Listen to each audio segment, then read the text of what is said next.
Whenever I look to get a new account, there's a couple of things I look at. Number one is lighting. I want to make sure, even though during the day, which is the time I'm usually there, lighting looks okay, but I need to sometimes go back at night and check around in the parking lots and see how these parking lots are lit. Reason why, safety is the number one priority.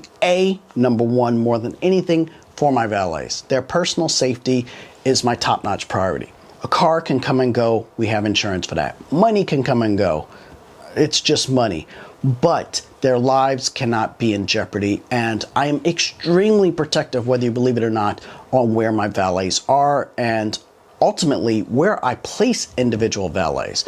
I know some valets are safer in other areas than others. Others may be a little bit too naive, but it still doesn't matter. I always try to put them in the best category and the best safety areas possible.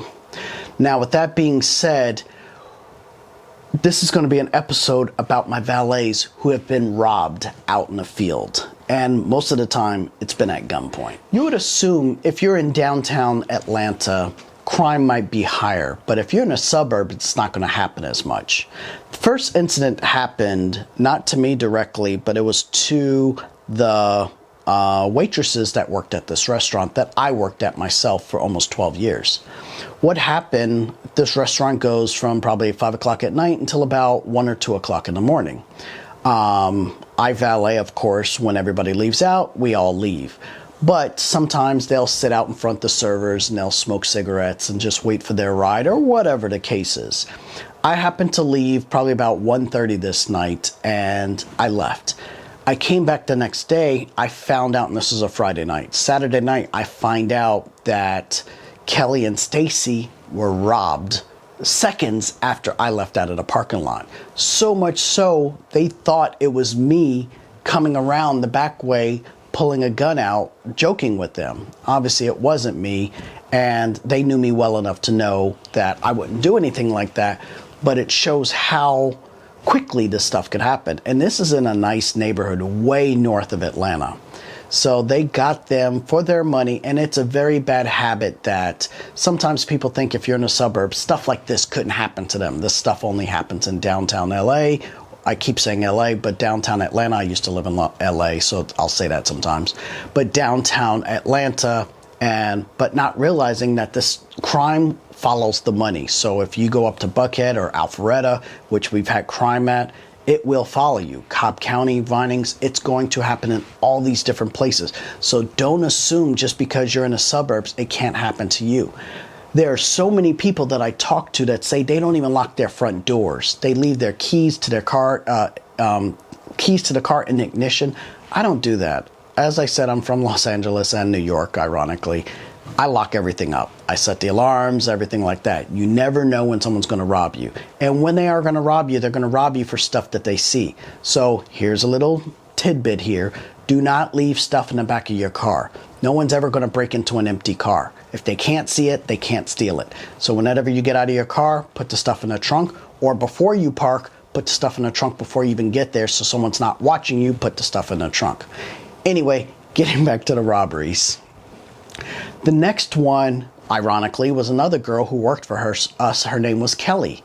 Kelly was working a restaurant that was in Midtown. It wasn't too bad, and this is during the summer where it stays light outside until probably 9 o'clock at night. So what happened, she was the first shift. I think she got there at 4:30. The second guy got there at 6 o'clock. Well, at 5:30, someone actually came up to her and pulled a gun on her. She said the guy was very young. He looked like almost a kid, maybe 14, 15 years old. And when he pulled the gun out, he was kind of almost shaking. So she thought it was a joke. She only had maybe her personal money, which was $12, $15. And she gave it to the kid, and the kid ran off. So here's a clue. If you're going to rob a valet, rob them later in the night. Do not rob them at the beginning of the shift because they don't have any money. I'm just kidding. But anyway, they robbed her. She was okay. I thought she was going to quit immediately. She actually just requested not to go out to that location again, but she ended up staying on board with us for quite some time. So that was one of the other robberies that was not good at all. The next one was by our valet. His name is Rida, R-I-D-A, not Rita like a girl, but Rida. He was from Morocco or something like that. Great guy.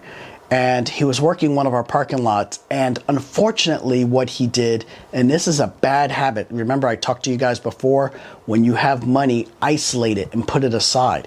Something I've always learned is, as a valet, I'm never going to keep wads of cash in my pocket. I might keep big bills in one pocket and small bills in another pocket, but I've later learned in life to only keep about $20 cash. So for two reasons. One, if someone comes, they usually come with a 20 and say, do you have change for this? I'll always have change for a $20 bill in that one pocket. Number two, if someone robs me, they're not going to get all of my money. But yet if you give them 21s, it feels like a substantial amount of money. Therefore, you're protected and they're not going to come aggressively because they feel like they've got a good wad of money and they're going to run away. So I always try to train my valets the same way. Whenever you get larger bills or whenever I get like $50, I take it and throw it in my car, or I put it under my floor mat in the car. Now, obviously, I'm extremely honest. I'm not going to try to deceive my other valets that I'm working with, but this is what we do for safety. Not that we're out here in bad areas, but we're just trying to not take advantage of people. I've heard other valet companies where one of the guys, he was collecting $20 per car, and what happened, an attractive girl came in, and she came in with a $100 bill, gave it to this valet, not with our company, another company, gave him a $100 bill, and when he pulled out the wad of cash to make change for it, someone else from the backside came, got him for $700. So these things happen, and this was back in, I believe, 1994, 1995. So this has been happening for years, and it's still going to continue to happen. So I tell you guys to be safe out there. So going back to Rita was working one of our accounts downtown, and unfortunately he had his personal rent money in his wallet. Someone came up, pulled a gun, stole his wallet because his wallet was sticking out of his pocket this far. They stole his wallet, stole $700 and something out, and honestly, that's his fault. Again, this is early in the night, so I have a feeling somebody was watching him because this was probably about 4:30, 5 o'clock, and again, who robs someone early like that because we don't have any money on us at that time typically. So you have to be extremely careful with your actions regardless on who you work for or where your location is. You never know who's watching you, and this is how I always try to protect my valets and train them. Hey, you never know who's watching, you never know who's looking. Always protect yourself and assume the worst. I'm not telling you to go through life like this, but it makes sense if you're working, doing valet parking, collecting cash. This is going to happen in any industry where you're collecting cash. So please be careful, be safe, and please try to be unassuming. Now, the next one was pretty simple, and I hate that it happened. And here's the crazy part. We were working a Falcons game, and yes, we were in downtown Atlanta. I hire police officers to protect us, and what we do, we put them at the front of the lot and protect any cars that are coming in. So if they do rob us, generally speaking, they have to run past the cop, and the cop will kind of prohibit them from happening. In this area, we were parking for the Falcons game, and we had cars all around. I think I had about 7 to 10 valets working, including myself, and along with the officers. Well, I get a call on the radio that Freddie has been robbed. They got robbed of his money, and it was probably about $700.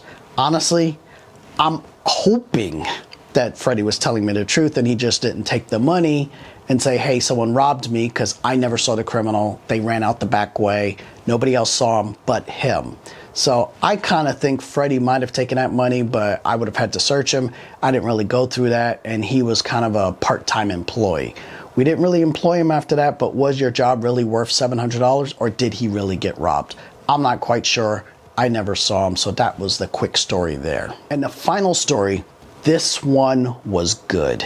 I could not believe it at all. My valet, Reggie, was working this parking lot, and a car pulled in, and I think it was some type of Buick or something like this. So Reggie approached the car, someone else approached the car on the other side. I can't remember who the second valet was, but when they opened the door, they're like, welcome to XYZ restaurant. The guys got out the car and just pointed a gun at him and said, give me your money. Reggie is about 6'3", 6'4", and he was like, you gotta be kidding. This guy was like a kid. And then they cocked the gun back and put it in his face, and he was pissed. So he gave him the money. It was probably $100 something, but he was pissed that he got robbed. And this was a really crazy way of getting robbed.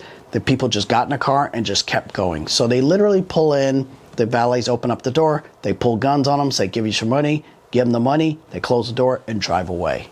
I mean, if that's not a drive-through robbery, I don't know what is, but that was insane. Reggie was pissed and he almost got shot because he didn't believe that the guy was pulling a gun on him in the first place. So here's a safety step. If someone pulls a gun at you, give them the money immediately. Don't question them. Don't do anything else. But a lot of times, just give them the money. Your life is not worth $100. So again, I hope you like this PSA safety tips. Please be careful out in the field. These are the experiences that my valets have had. They've been robbed. I talked to other valet companies. It's happened to them. So please be careful out there. We truly do try to protect you, and we want to make sure that you guys are in the safe moving forward into the future.